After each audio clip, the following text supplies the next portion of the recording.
తెలుగు భక్తి మార్గం ఛానల్ ప్రేక్షకులు నమస్కారం. సుబ్రహ్మణ్య షష్ఠి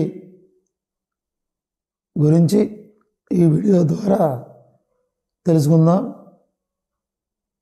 సుబ్రహ్మణ్య షష్ఠి మార్గశిర మాస శుక్ల షష్ఠి రోజున సుబ్రహ్మణ్య షష్ఠిగా మనం స్వామి యొక్క పుట్టినరోజు వేడుకలు ఆ రోజు జరుపుకుంటాం.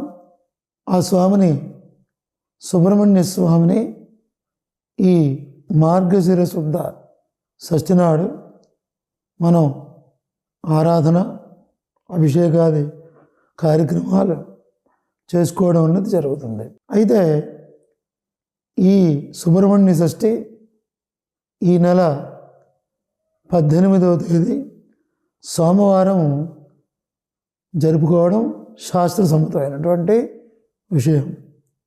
అయితే ఆ రోజు ఏం చేయాలి, ఎవరు ఈ సుబ్రహ్మణ్య షష్ఠిని చేస్తే ఏ ఏ ఫలితాలు పొందుతారు, ఈ విషయాల గురించి తెలుసుకుందాం. సుబ్రహ్మణ్య షష్ఠి నాడు చీకటినే అంటే సూర్యోదయాత్ పూర్వమే లేచి స్నాన సంధ్యాదులను ముగించుకొని ఆ సుబ్రహ్మణ్య స్వామికి చక్కగా స్నానాలు చేయించి ఔషధుల చేత అలాగనే సుగంధ ద్రవ్యముల చేత స్వామికి చక్కగా స్నానం చేయించి ఆ పైన పాలు, పెరుగు, నెయ్యి, తేనె, పంచదార అలాగనే పళ్ళ రసం ఈ ద్రవ్యములతో స్వామికి అభిషేకం చేసి తర్వాత స్వామిని అష్టోత్తరాలతో కానీ లేదా సహస్రనామార్చన కానీ చేసుకొని షోడశోపచార పూజలు నీరాజన మంత్రపుష్పాలతో ఈ స్వామిని అర్చించుకోవాలి. తర్వాత స్వామికి ఎక్కువగా నువ్వులతో తయారు చేసినటువంటి దానితో బెల్లాన్ని మిశ్రమం చేసి దానిని ఒక నైవేద్యంగా తయారు చేసి నువ్వుల పిండిని, బెల్లంతో చేసినటువంటి నువ్వుల పిండిని చక్కగా తయారు చేసి స్వామికి ఆ రోజున నివేదన చేసి వాటితో పాటుగా పళ్ళు, ఏవైనా నైవేద్యాలు, వడపప్పు కానీ ఇటువంటివి చక్కగా స్వామికి నివేదన చేసుకొని ఈ యొక్క సుబ్రహ్మణ్య షష్ఠి కార్యక్రమాన్ని ముగించుకోవాలి. అయితే ఈ సుబ్రహ్మణ్య షష్ఠిని ఎవరైనా చేసుకోవచ్చును. ఎవరు చేసినా స్త్రీ పురుష భేదం లేకుండా అలాగనే ఏ రకమైనటువంటి వర్ణ భేదములు లేకుండా అందరూ కూడా సుబ్రహ్మణ్య స్వామిని ఆరాధించుకోవడం చాలా ఉత్తమం. నిషేధం ఇందులో ఏమీ లేదు. అంతేకాకుండా విద్యార్థులు ముఖ్యంగా ఈ సుబ్రహ్మణ్య షష్ఠి నాడు సుబ్రహ్మణ్య స్వామికి పైన చెప్పిన విధంగా పూజ కానీ అభిషేకాదులు కానీ చేసుకున్నట్లయితే చక్కనైనటువంటి మేధస్సు కలుగుతుంది.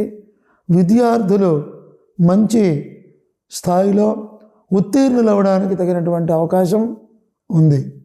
అంతేకాకుండా జాతక చక్రంలో కుజదోషము కానీ లేదా రాహుదోషము కానీ ఉండేటువంటి వాళ్ళు ఈ సుబ్రహ్మణ్య స్వామి అర్చన ద్వారా వారు ఈ సుబ్రహ్మణ్య స్వామి అర్చన అభిషేకాదులు చేసుకున్నట్లయితే వారు తప్పకుండా వారికి జాతకంలో ఉండేటువంటి కుజదోషం పోతుంది. ఆ విధంగానే రాహుదోషం పోతుంది.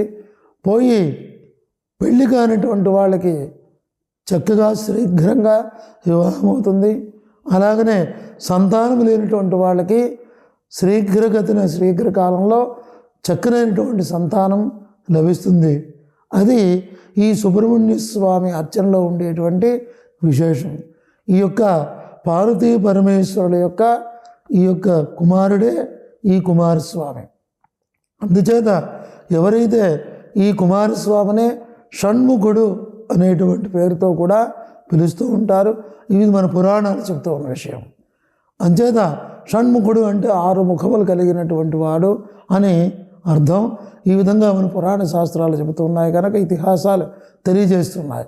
అందుకని ఈ మిగతా రోజులలో సుబ్రహ్మణ్య స్వామి అర్చన చేస్తే ఎంత ఫలితం వస్తుందో అంతకు రెట్టింపుగా శీఘ్రంగా ఎక్కువ ఫలితాన్ని వచ్చేటువంటిది ఈ సుబ్రహ్మణ్య షష్ఠి. ఆయన జన్మదిన రోజున ఈ సుబ్రహ్మణ్య స్వామి ఆరాధన, సుబ్రహ్మణ్య స్వామి అర్చన చేసినట్లయితే తప్పకుండా కోరిన కోరికలు తీరి విద్యార్థులు విద్యావంతులు అవుతారు. వివాహం కానిటువంటి వాళ్ళకి వివాహం అవుతుంది. సంతానం లేనటువంటి వాళ్ళకి సంతానం కలుగుతుంది. ఈ విధంగా ఎవరైతే పైన చెప్పిన ప్రకారంగా ఈ సుబ్రహ్మణ్య షష్ఠి నాడు ఈ యొక్క ఆరాధన చేస్తారో వారికి తప్పనిసరిగా విశేషమైనటువంటి ఫలితం దక్కుతుంది. అంతేకాకుండా ఇంట్లో ఉండేటువంటి అనేక రకాలైనటువంటి సమస్యలు తీరుతాయి.